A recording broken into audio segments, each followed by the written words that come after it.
దేవునికి మహిమ కలుగునుగాక. ఈ దినం దేవుని వాక్యం, మీరు లోకమునకు ఉప్పై ఉన్నారు. గమనించినట్లయితే గనక దేవుడు సెలవిస్తున్న మాట ఏమనంటే, ప్రతి దేవుని బిడ్డ లోకానికి ఉప్పులాగా ఉండాలనేసి దేవుడు కోరుకుంటున్నాడు.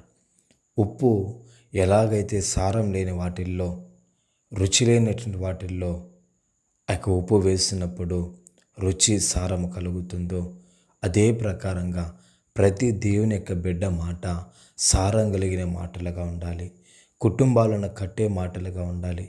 అంత మాత్రమే కాకుండా అనేక మంది జీవితాలను నిలబెట్టే మాటలుగా ఉండాలనేసి దేవుడు కోరుకుంటున్నాడండి.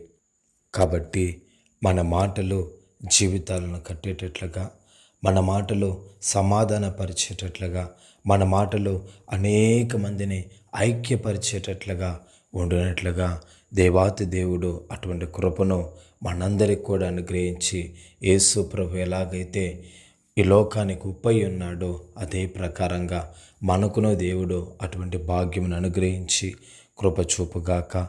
పరిశుద్ధుడా, ప్రేమగల యేసయ్యా, మీకు స్తోత్రాలు చెల్లిస్తున్నాం నాయన.